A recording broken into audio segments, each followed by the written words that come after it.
soy la doctora Nayeli Santiago y bienvenidos a una sesión de liderazgo.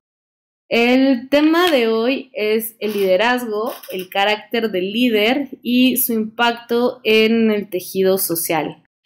Estoy con dos de mis alumnas, una se llama Andy. Hola. Y estoy también con Stephanie. Hola. Y bueno, estamos tomando esta clase de liderazgo. Fuimos a ver una película que está bastante fuerte, que es una película que recomendé. Se llama El Mayor Regalo. Espero me gustó tanto la película que incluso hice un video para recomendarla como una película de liderazgo en la cual, pues bueno, se manejan muchísimos conceptos de liderazgo. Y quiero empezar abordando estos temas con lo que significa el liderazgo bajo el contexto del colegio, que bueno, ya saben que estamos especializados en liderazgo. Y para que vayan tomando nota, el liderazgo es la habilidad de llevar a personas comunes, acciones y actitudes extraordinarias. Otra vez, el liderazgo es la habilidad de llevar a personas comunes a actitudes y acciones extraordinarias. Y justamente por eso creo que esta película está llena de un bagaje cultural, de un bagaje de conceptos tan importantes que abordan varios temas y varios puntos en el liderazgo per se, ¿no? En la sesión anterior estábamos platicando acerca de cuáles son algunas cualidades que debe tener una persona para también considerarse líder. Y estábamos hablando de que es aquella persona también que está dispuesta a trabajar para que alguien descanse, a dejar de comer para que alguien coma, a dejar de gastar para que alguien más gaste. Y hacíamos la relación con la empresa, como los colaboradores, pues, tienes que pagar la nómina aunque tú te quedes sin comer, o en el caso de la familia, que estos conceptos tratamos de aplicarlo tanto a la empresa como a la familia, pues papá o mamá que son proveedores en casa, pues pueden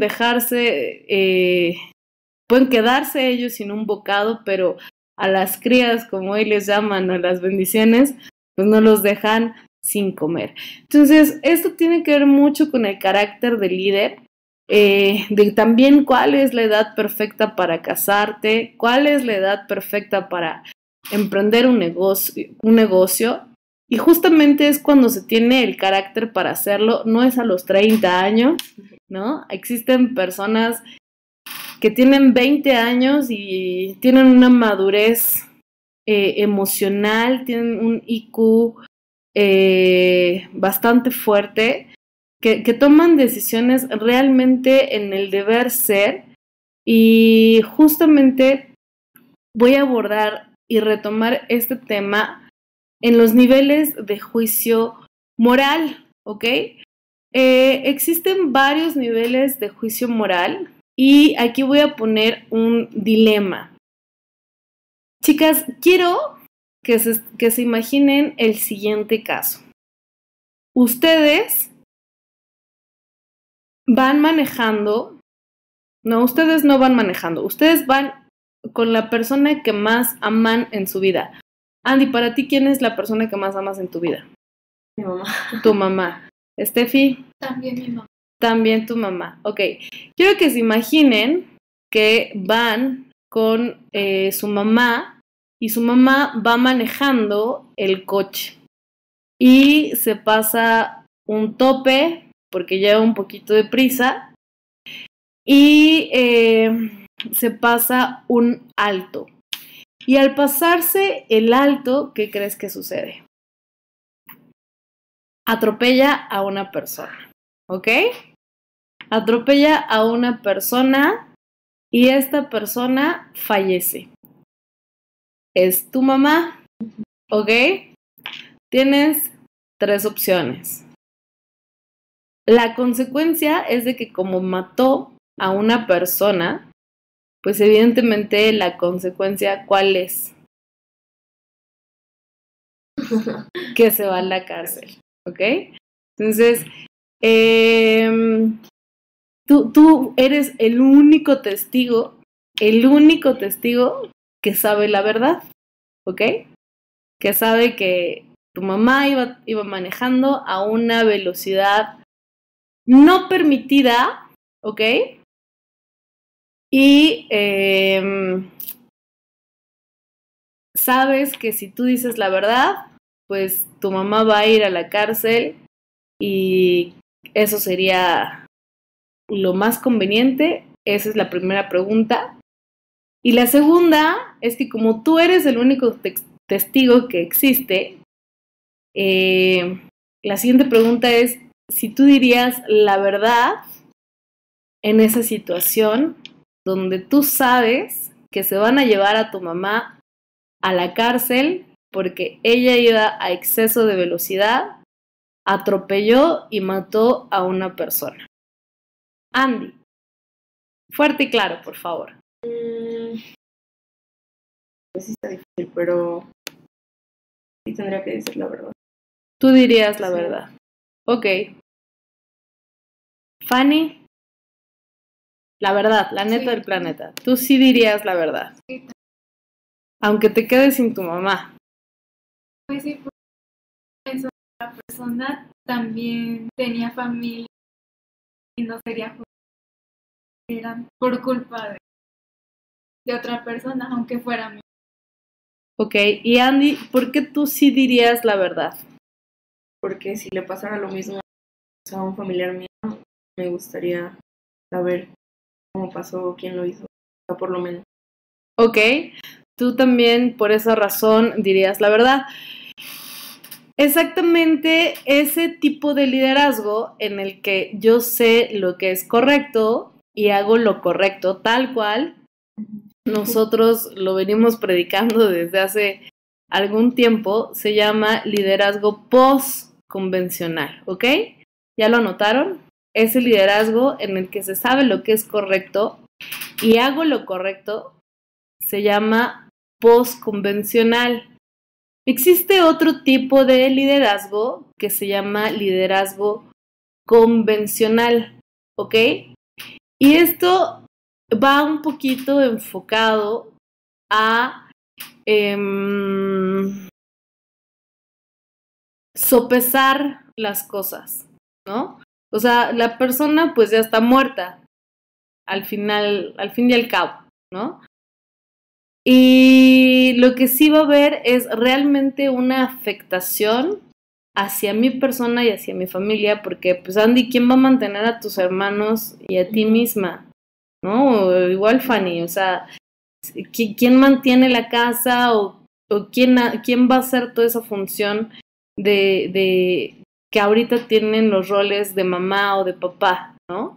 Entonces, ¿quién haría esos roles? Entonces, ¿quién les va a dar cariño a mis hermanos?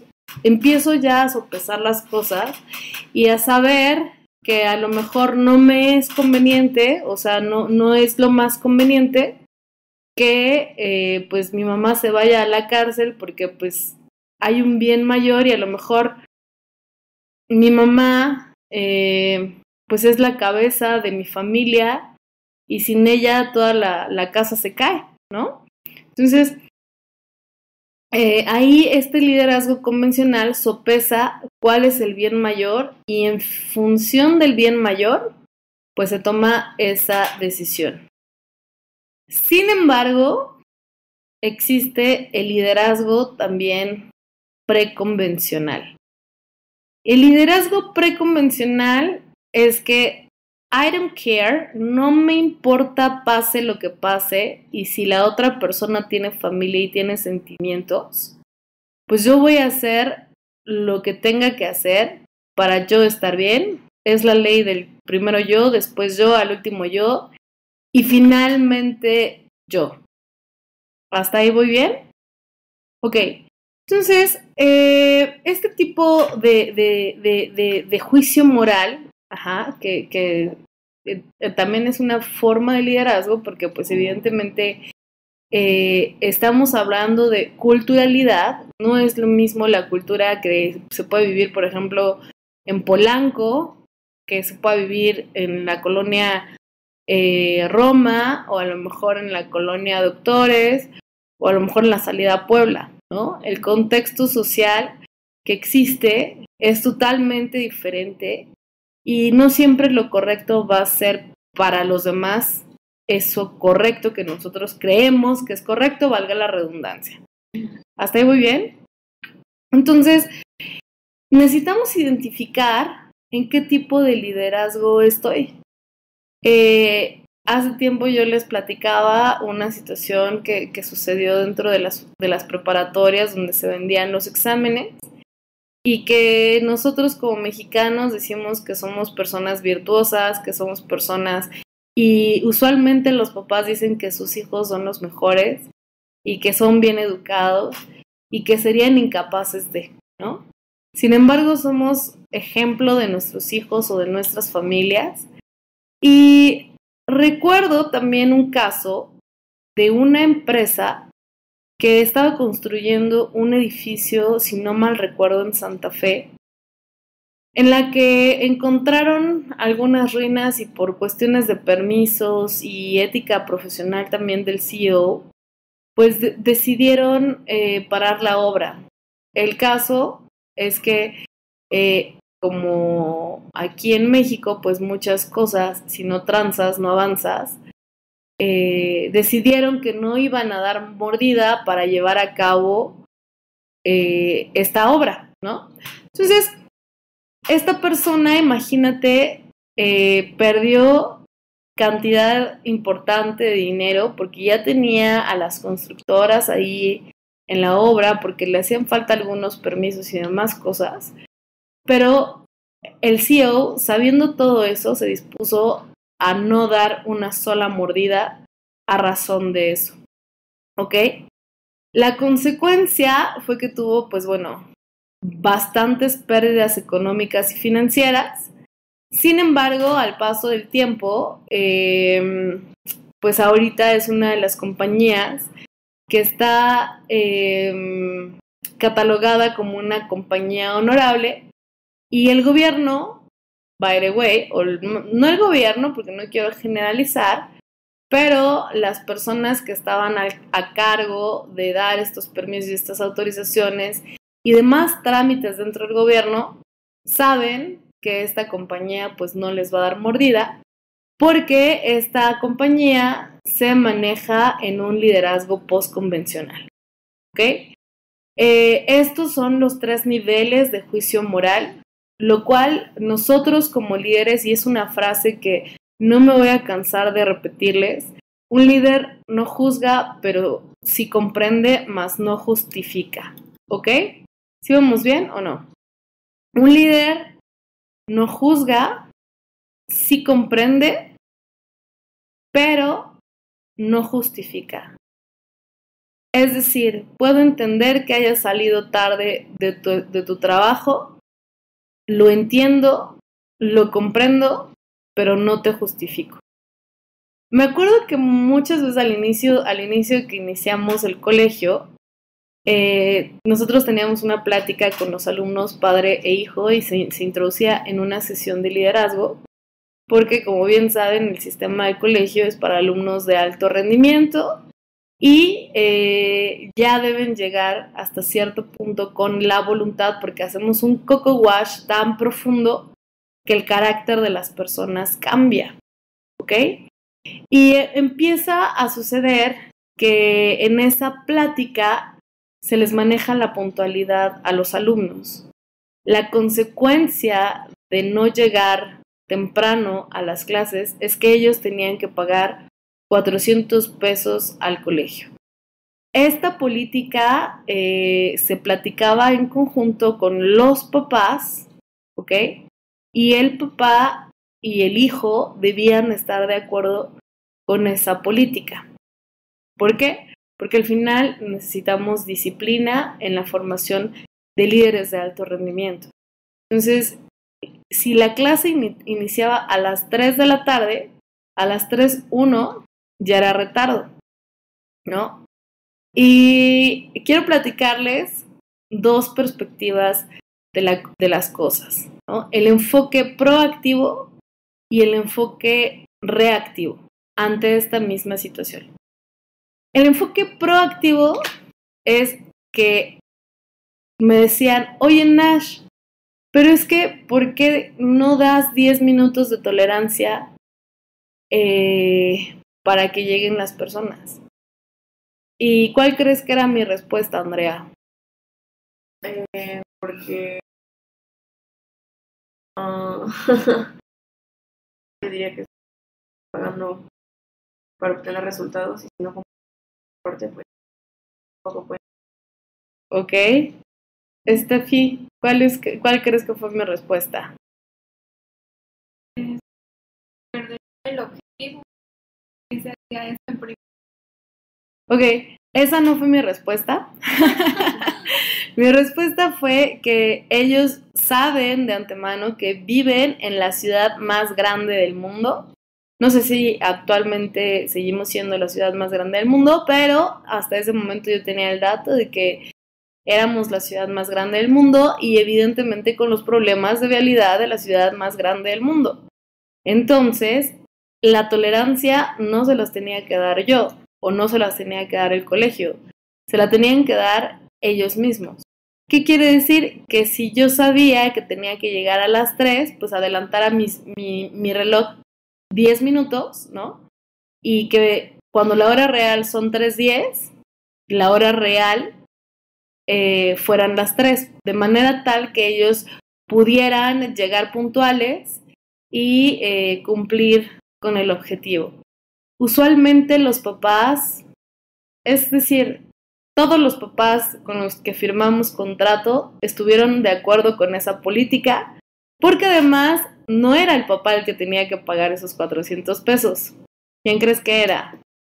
Los alumnos. Los alumnos. ¿Y por qué? Porque era un respeto al esfuerzo de los papás, un respeto a que estaban gastando en un curso extra, porque ellos en tiempo no hicieron lo que debieron hacer para cumplir con sus objetivos académicos. ¿Hasta ahí voy bien? Entonces, un día llegó una mamá bastante enojada porque cuando no querían pagar el dinero, no había problema, dentro de las reglas decía que no se te permitía el acceso a clase, porque tú mismo eras quien faltaba el respeto a tu clase, o sea, no había problema con que no pagaras el dinero, simplemente era un común acuerdo y ya te inscribías y quedaba firmado con el alumno, el papá y nosotros. Y como los papás sabían que les hacía falta disciplina a sus hijos, pues evidentemente por alguna razón estaban en un extraordinario, si no es que 5 o 6, y por ahí tengo testimonios de hasta 10 extraordinarios. Entonces ya era una falta de disciplina bastante fuerte, donde los papás decían, pues si esto me va a sacar a mi hijo adelante, lo voy a hacer. Pero existen papás que también utilizan este liderazgo preconvencional. ¿Y qué fue lo que empezó a suceder? Que una vez llegó una chica, como muchas veces, ya yo creo que era la 4ª o la 5ª vez, que llegaba tarde y que no se le permitía el acceso. Entonces, ¿por qué? Porque simplemente venía en el contrato. Y había una chica que, por cierto, era diplomado, una chica demasiado alegre, que llamaba, por cierto, muchísimo la atención por su forma de ser tan alegre. Y estaba ella sentada afuera esperando a que pasaran por sus papás por ella, y justo coincidió con esta señora y su hija, que iban saliendo muy molestas porque no habían llegado, cuando ustedes bien saben que cada quien dentro del colegio pues estipula sus horarios, ¿no? Yo voy a venir de tal hora a tal hora y voy a estudiar o lunes o martes de 3 a 5 o de 5 a 7. Entonces tú escogías tu horario y pues siempre escogían los horarios donde llegaba tarde la señora o llegaba tarde la niña o simplemente se nos hacía fácil no cumplir con la regla que ya estaba hablada, que ya estaba pactada, que ya estaba firmada. Entonces llega la señora y se empieza a quejar con esta niña que es de diplomado y le dice, oye, ¿no se te hace muy abusivo que no nos dejen pasar o que además nos cobren 400 pesos para que nos permitan pasar? Y le pregunta a la chica, señora, ¿qué no le dijeron en un inicio que ese era el método y que esa era la forma? Porque a mí me sentaron con mi papá para explicarme qué era lo que yo tenía que hacer. Y le dijo la señora, no, pues sí, pero creo que se pasan. Y le dijo, señora, es que existen otras escuelas que no tienen ese nivel de exigencia, pero no dan ese nivel de resultados. Y por último, ¿qué cree? Que esa es la regla. Y si usted no respeta la regla, ¿cómo espera que su hija respete la regla?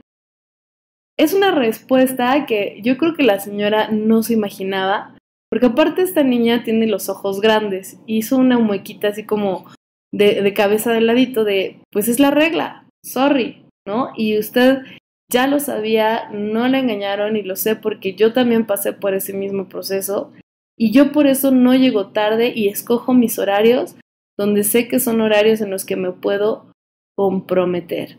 Entonces, parte del carácter del liderazgo es si te involucras o te comprometes. Por ahí hay un shot de liderazgo que justamente nos habla de esto. Pero para retomarlo, Andy, ¿cuál crees que sea la diferencia entre me involucro o me comprometo? Siento que ya tienes una responsabilidad de lo que vas a hacer y contigo mismo. Y pues involucrarte es le das tanto. ¿Ok? Me involucro es ya estás en esa, pero ya tengo responsabilidad de esa situación. Ok.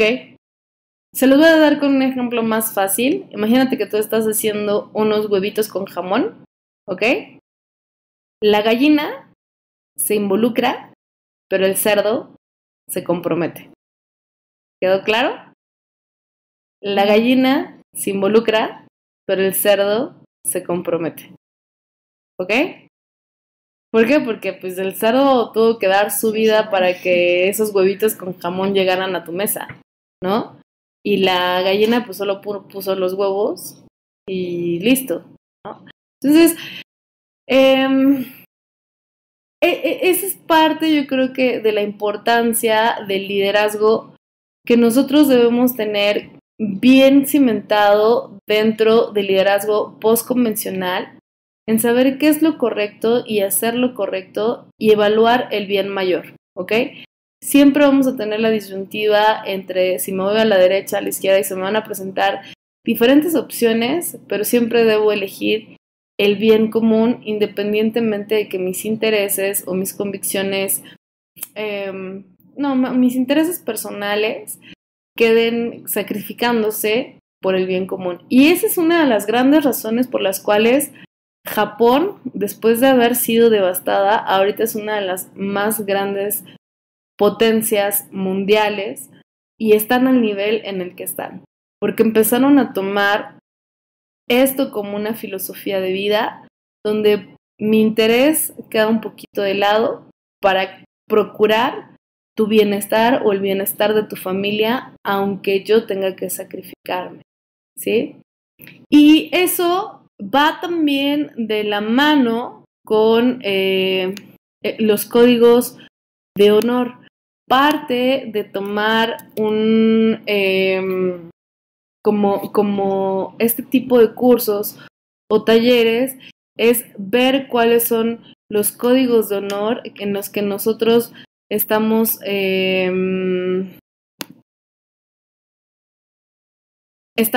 involucrados. O sea, no es nada sencillo hablar de cuando tenemos problemas, de cuando tenemos situaciones, de cuando tenemos un arranque de ira, de cuando tenemos una toma de decisiones tan fuerte desde qué voy a hacer con mi empresa, si necesito correr a un colaborador, si necesito sacar a mi hijo, a mi hija de la escuela, de si me peleé con el marido o si me peleé con el socio. No es para nada sencillo. Hay una virtud de liderazgo que se debe tomar en cuenta, que se ve muchísimo en la película, que es la templanza, ¿ok? Y esto es la capacidad de una persona para estar serena y tomar decisiones dignas del carácter de un líder, ¿ok? Es tomar acción haciendo lo correcto. Y justamente me encanta la Biblia porque Jesucristo mismo nos enseña a poner la otra mejilla cuando nos bofetean. Eso no quiere decir que permitamos que nos estén pegue y pegue y pegue y te das la vuelta y te agarran y te dan otra cachetada y te dan otra cachetada. No se trata de eso. Se trata de que cuando tú pones la otra mejilla es para que no te vuelvan a dar el chingolpazo de regreso. No sé si me estoy explicando.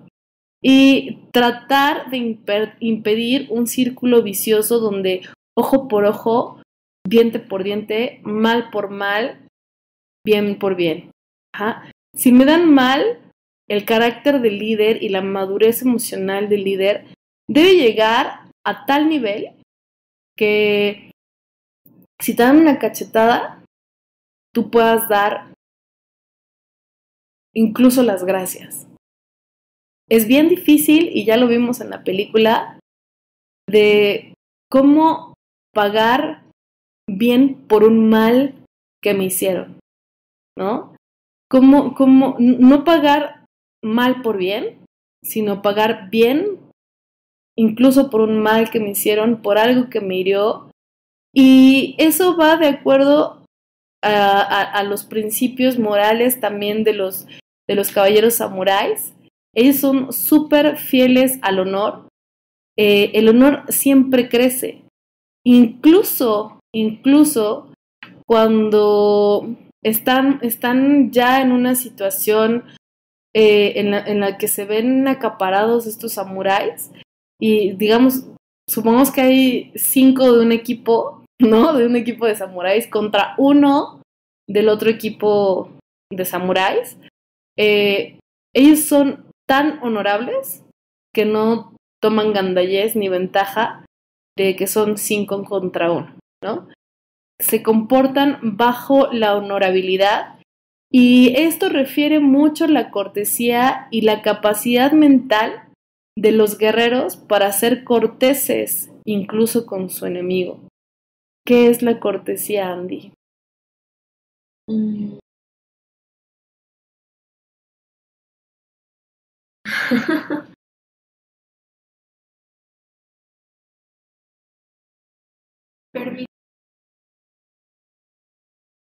A ver, tengan a la mano sus celulares para que empiecen a googlearme, ¿cómo se dice? Conceptos de liderazgo que vamos a estar ocupando. Significa no ser cruel, ¿ok?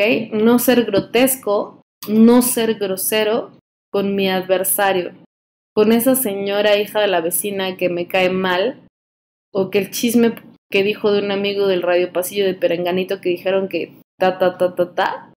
es la capacidad de no ser cruel, de no ser grosero y la factibilidad de que justo, o sea, puedo ser amable incluso con esa persona que me ha destruido y que me ha pisoteado en la vida, ¿no? Es los samuráis, cuando es 1 contra 5, por ejemplo, son tan honorables que cuando ellos ya saben que perdieron la batalla, suplican la pérdida de la batalla con dignidad, entregando su vida, incluso ellos mismos se degollan. ¿Me explico? Porque eso es algo digno y honorable para ellos, de morir en las manos del adversario, a yo mismo darme cuello porque ya estoy en las manos del adversario, pues mejor yo tomo esa dignidad de honra hacia mi vida y hacia la cultura que me fue inculcada y ser cortés. Y entonces los otros 5 samuráis, que fueron los que ganaron, le permiten al perdedor tener una muerte digna, una muerte limpia, una muerte centrada en lo correcto, ¿ok? Y en lo correcto hacia su cultura, porque no es lo mismo, ya saben, que aquí una mujer maneje a que a lo mejor en Medio Oriente se le permita manejar a una mujer, ¿ok?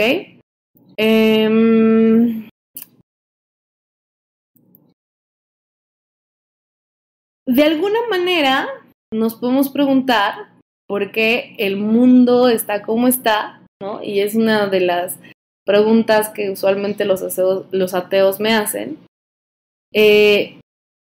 ¿Por qué el mundo está como está si existe Dios, ¿no? O sea, ¿por qué existen violadores?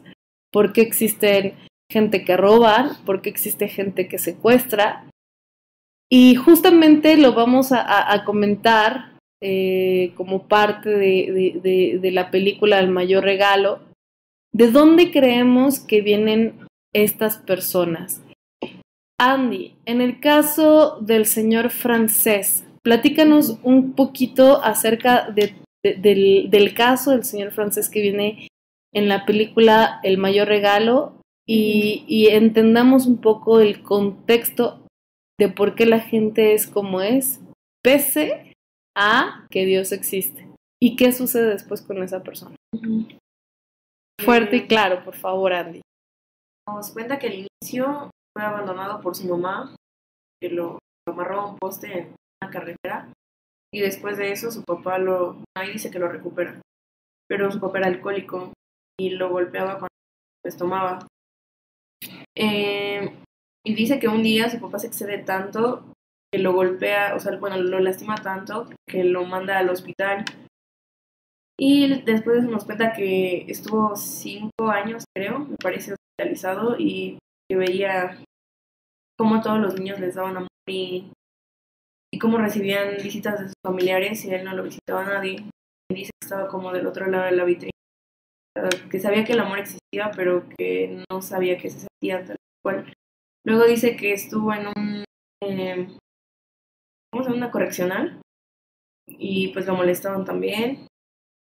Y después de eso se escapa de la correccional porque dice que toda su vida había estado como encerrado, encarcelado, y se va a París y dice que la gente que lo ayudaba no eran las personas que iban a la iglesia ni cosas así, sino los que se juntaban con prostitutas y todas esas cosas, y termina siendo líder de una banda que me parece que robaba bancos. Después de eso, según entiendo, conoce a su esposa. No, perdón. Decía que un día iba a ir a robar un banco, pero que vio a un señor besando a su hijo, en vía pública, y que en ese momento se impactó tanto que dice algo así que pensó que había encontrado como a un dinosaurio, porque, o sea, él creía que no existían papás que sí querían a sus hijos, y desde ese momento pensó que cuando tuviera hijos les iba a decir que los amaba. Y, o sea, bueno, todo lo que no hizo su papá. Y a partir de eso dice que su vida ha cambiado completamente. Pues ya conoce a su esposa y su esposa dice que el corazón de su esposo era como un colador, que ella vertía amor, que como que no pasaba, o sea, como que más bien pasaba por el colador, o sea, como que se filtraba. Entonces dice que ella pues dándole mucho amor y cosas así, o sea, ella sabía que él necesitaba amor, como que poco a poco se fue como curando, por decirlo así.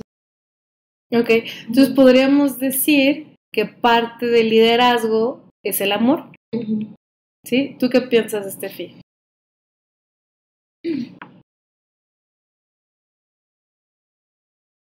Tal vez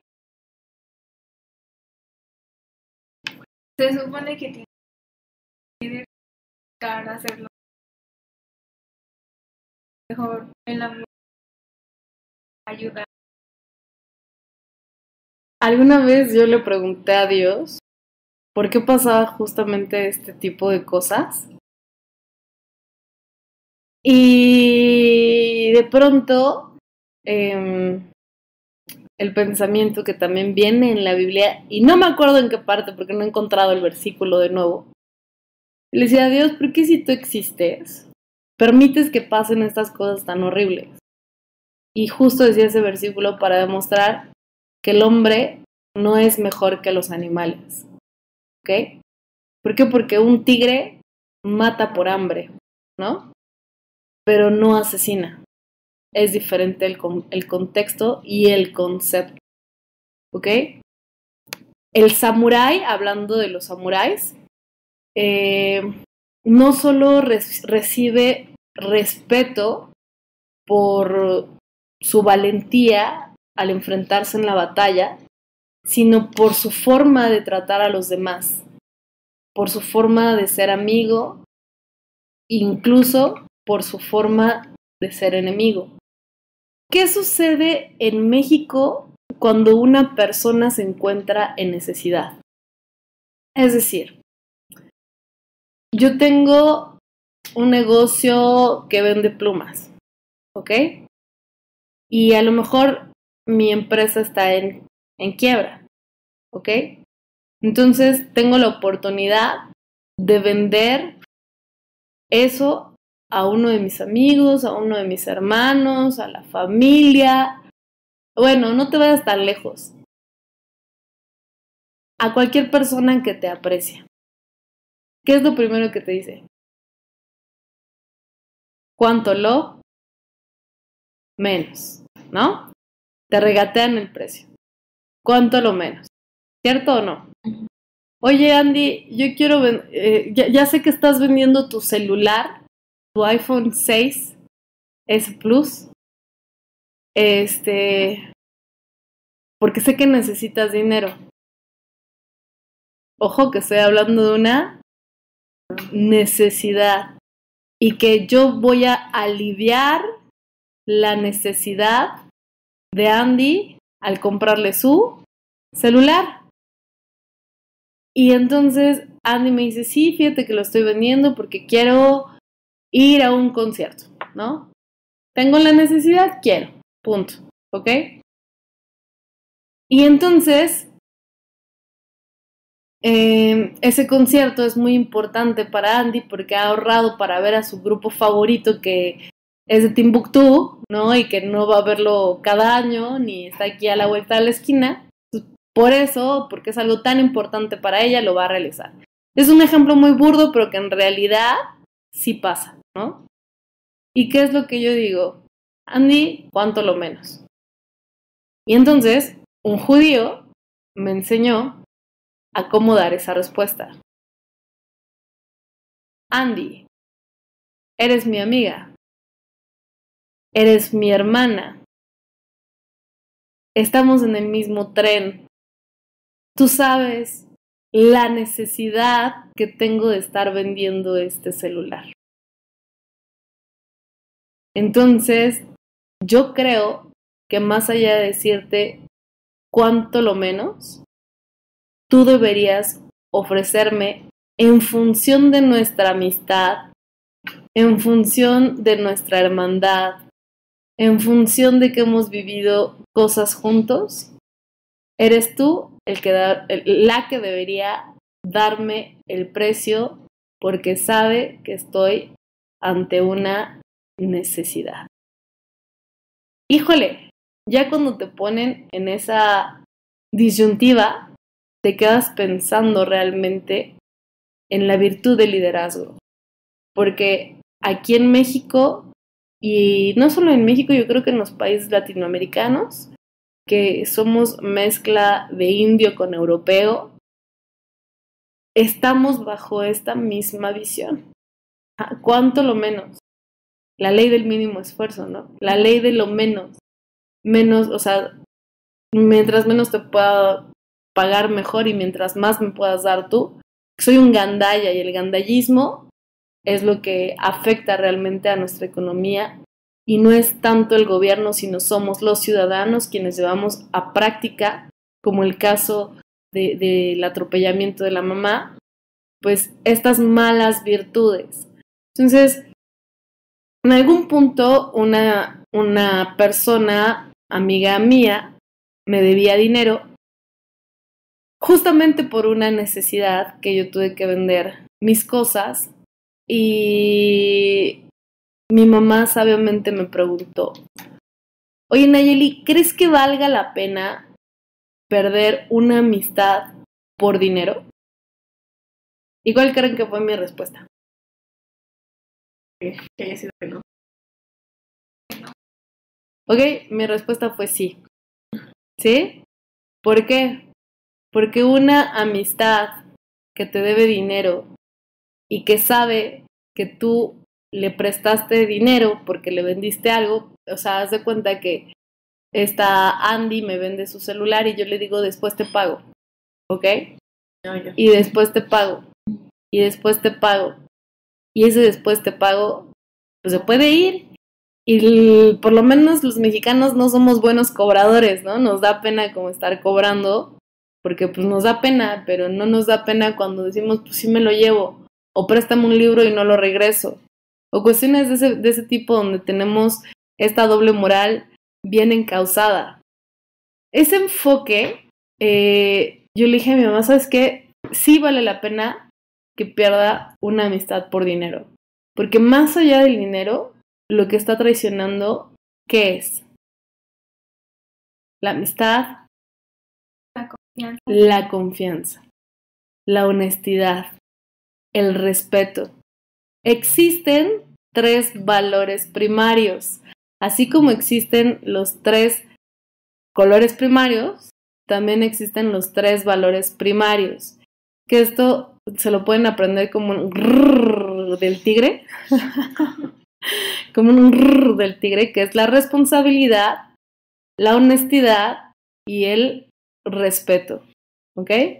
La responsabilidad, la honestidad y el respeto. De estos se desprenden los demás valores. Entonces, ¿qué quería decir? Que mi amiga no estaba respetando su palabra, que no había sido honesta al decirme que me iba a pagar y que no estaba siendo responsable ante una obligación que ella había adquirido conmigo. Y que más allá de la cantidad de dinero en el que yo le hubiera vendido mis cosas, implicaba que ella estaba violando el código de moralidad y de ética bajo el que yo me manejo y que además ella conoce ese código. ¿Sí me explico? Entonces, al final, lo que yo hice fue expresarle mi sentir a mi amiga, decirle, ¿sabes qué? Me siento decepcionada porque sabes que estaba en un momento de necesidad. No te vendí mis cosas por puro placer y gusto de vendértelas y para que después me pagues. Y si después me pagas, le ponemos fecha porque confío en tu palabra y respeto nuestra amistad. Entonces, pues de pronto ya dejó de buscarme y de llamarme mi amiga como usualmente lo hacía y se desapareció por mucho tiempo. O sea, sí me pagaba, pues, sí me terminó pagando mi amiga, pero tuve que hablar con ella y expresarle este sentir que les estoy platicando ahorita, porque violó esos 3 valores primarios, que son 3 valores primarios que yo considero tener y que son bajo los cuales guío o trato de guiar a la persona que soy, ¿sí? Entonces, cuando tú eres conocido y hay referencia allá fuera por ese tipo de cuestiones, pues evidentemente la gente ya sabe con quién estás tratando. Cuando tú haces un equipo, un trabajo en equipo en la escuela, pues tú dices, híjole, pues me voy con el ñoño porque yo ya sé que con el ñoño no hay falla, ¿no? O sea, de que entrego el trabajo, lo entrego el trabajo y me va a decir que me flete, porque si no me fleto con el ñoño, pues no me va a poner en los nombres del equipo, ¿no? Pero pues sí es una situación en las que es parte de la honorabilidad que los samuráis justamente nos están dejando. Su manera de tratar al amigo, al hermano, al enemigo, a la clase social alta, a la clase social baja, y que justamente recuerdan las enseñanzas de Jesús, ¿no? O sea, digo, yo sé que esto no es una clase de evangelización, pero a mí me encanta la Biblia y este tipo de ejemplos, y dado que es mi curso, pues yo les voy a poner los ejemplos que me acuerdo. Entonces, tener esa humildad y esa cortesía para poder saber que soy un grande, ¿no? Y comportarme como los grandes ante incluso las personas pequeñas. Y ser humilde, ser cortés, es uno de las grandes proezas que nosotros podemos practicar como líderes, porque la manera, ¿no?, en la que yo actúo es la manera en que voy a recibir, la manera en que siembro es la manera en que voy a cosechar, aunque las otras personas no reaccionen de la manera en que yo espero que reaccionen, ¿ok? ¿Por qué? Porque la otra persona no es que sea tonta, no es que sea mensa, o sea, no. La otra persona es simplemente otra persona, y si yo me enojo por acciones o actitudes que tuvo la otra persona, la que está en un error soy yo. ¿Por qué? Porque en realidad, la otra persona es simplemente otra persona.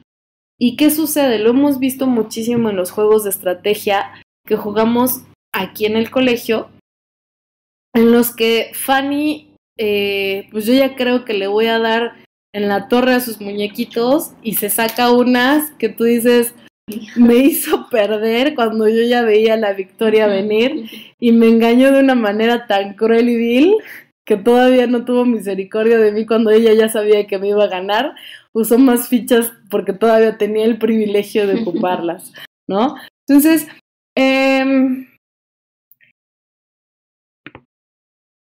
parte de cómo estamos teniendo el carácter de líder es justamente estas virtudes, ¿no?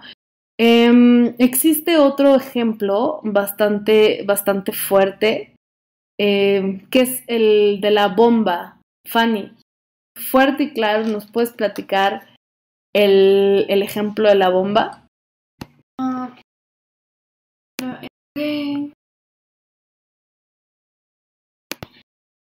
Es de una señora que no recuerdo su nombre, pero ella estaba en un auto con su madre, pero un terrorista había puesto una bomba en su auto. Entonces, pues explotó y hizo que ella perdiera 2 piernas y 3 dedos. Entonces, pues ella usa prótesis y así, y le cuenta al director que fue a visitarla que ella no puede vivir con odio hacia él porque pues se le va a ir la vida en eso, y en cambio ella tiene que disfrutar cada momento en que pueda vivir con su esposo y su familia y haciendo deporte y esas cosas. Andy, fuerte y claro. Hay una frase que ocupa, espero la recuerdes, ella, cuando necesita tomar una decisión, su mamá. ¿Te acuerdas qué le dice su mamá a ella? La de volver a nacer.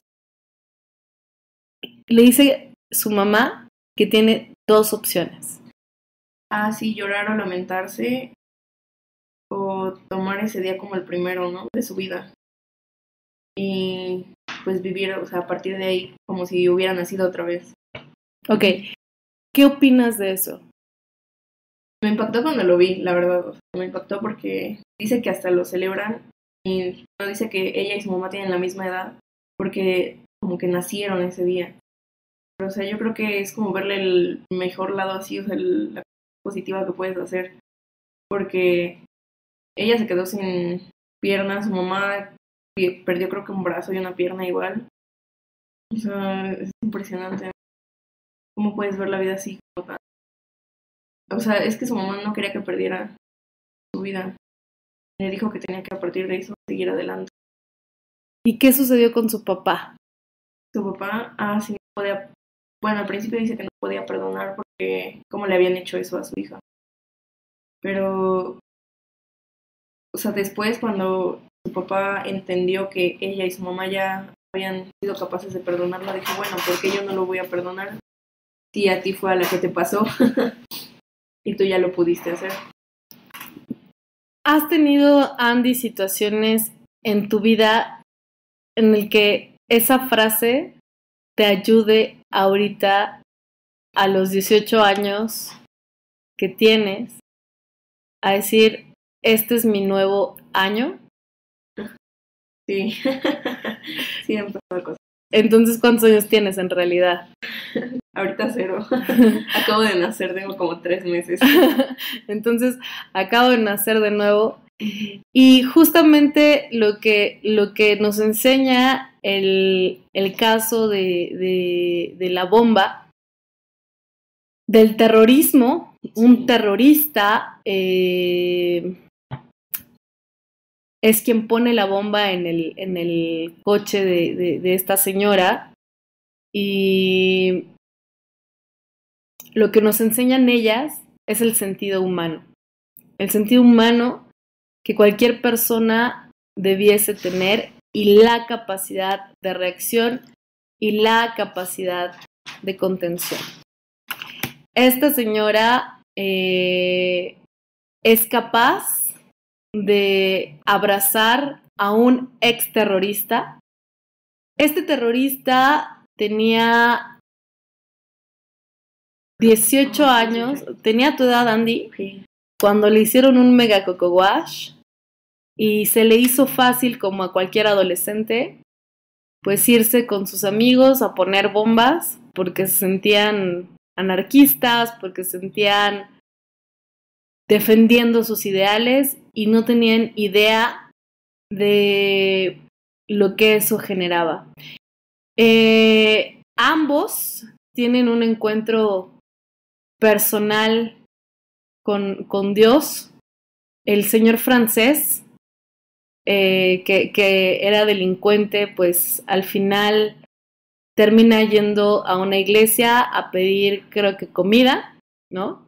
O dejar unas cosas, no recuerdo. Conoce al cura de la iglesia. Conoce al cura de la iglesia y le dice el cura, no tengo nada más que darte más que el perdón de Jesús. Y entonces el chico francés empieza a tener una diarrea verbal de todos los pecados, ¿no? Alias pecado, y ahorita voy a hacer un paréntesis en qué significa la palabra pecado, pero empieza a descargar todos sus cargos de conciencia, valga la redundancia, con el sacerdote.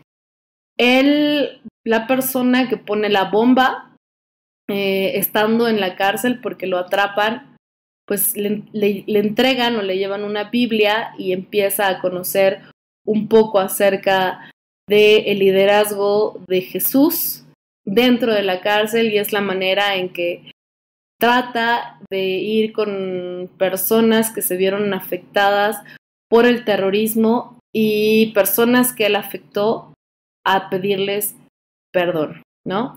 Entonces, me llama mucho la atención porque no recuerdo dónde escuché esta frase de que sacaron las Biblias de las iglesias para entregarlas en las cárceles, ¿no?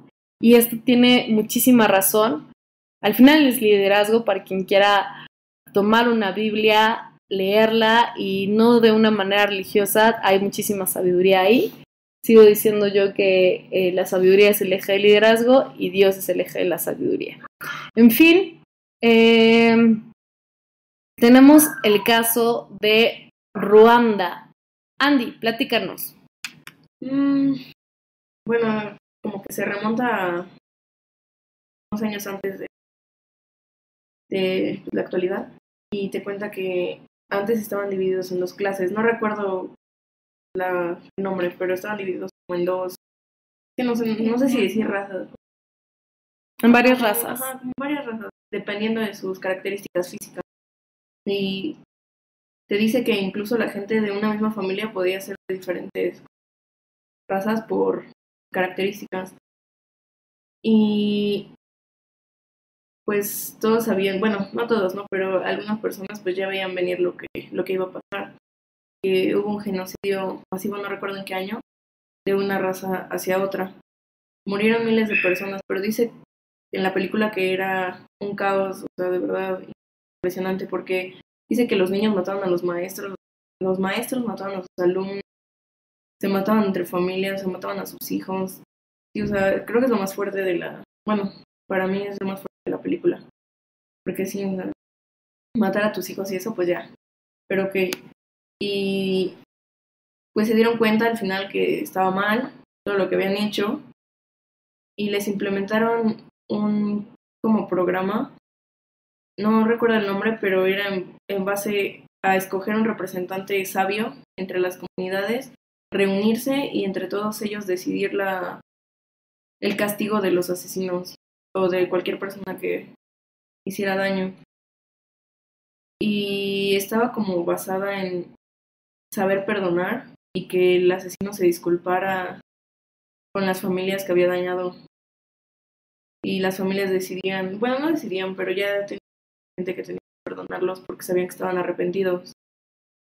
Y al final te dice que, no sé, eran amigos de los asesinos de sus hijos, de los asesinos de sus padres.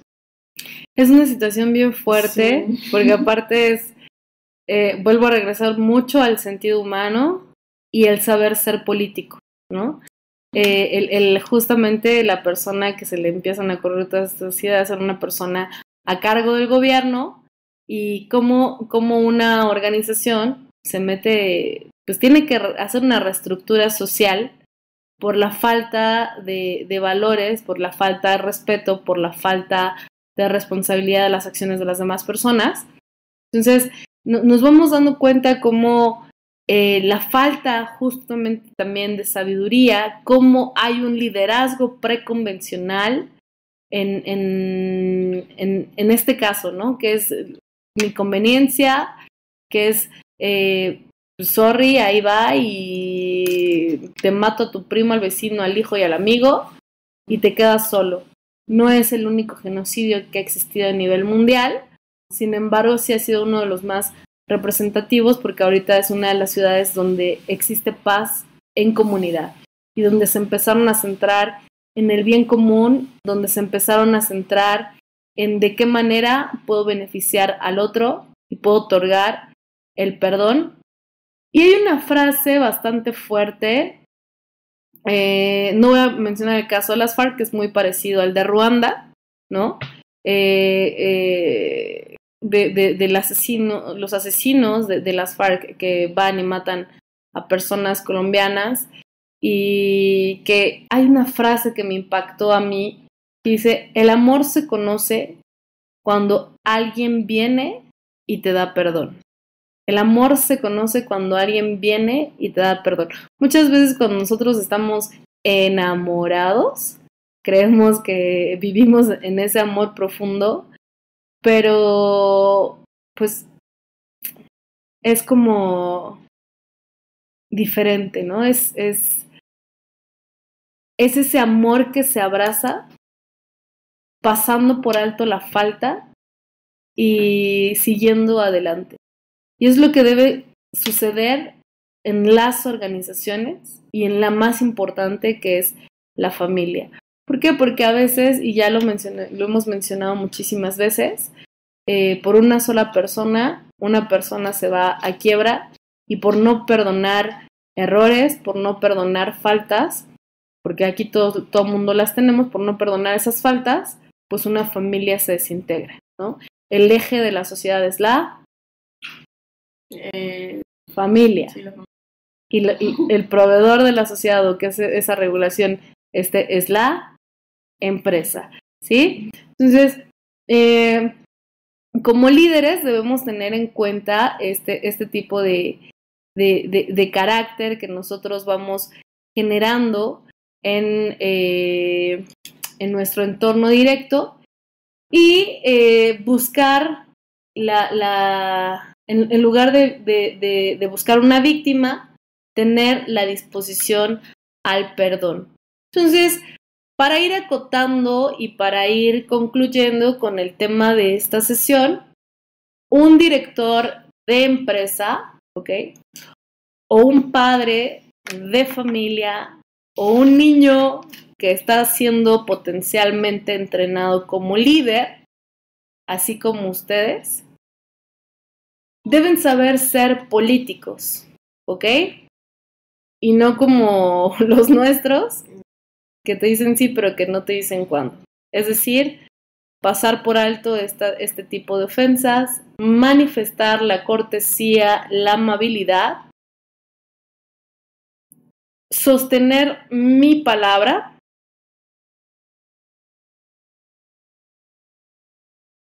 tener sentido de pertenencia, asumir la capacidad de reacción, tener capacidad de contención, manifestar el sentido humano y estar dispuesto a pasar por el proceso de resiliencia. Es súper difícil un proceso de este tipo porque tanto en la empresa como en la familia se da. Hay veces que debemos tomar decisiones frías, calculadas y decir ya basta, hasta aquí. En el caso de Ruanda se manifestó muchísimo el sentido humano. Ya no podían castigar de la manera en que se estaba presentando porque era un genocidio y debe haber una capacidad de contención y una resiliencia por parte de ambas partes, porque tanto para el asesino es pesado como para las personas que perdieron familia dentro de ese proceso. Entonces, en esta toma de decisiones rápidas, en el capítulo siguiente vamos a aprender cómo impacta la toma de decisiones del líder en la sociedad y cómo es la forma o cuál es la forma en que un líder debe tomar una decisión, porque todo el tiempo nos estamos enfrentando a una toma de decisiones consciente, ¿ok? Entonces, les agradezco mucho que hayan estado en esta sesión, que les haya sido enriquecedora y somos Stephanie y Andy y la doctora Nayeli Santiago, Nash para los cuates. Nos vemos en la siguiente sesión de liderazgo.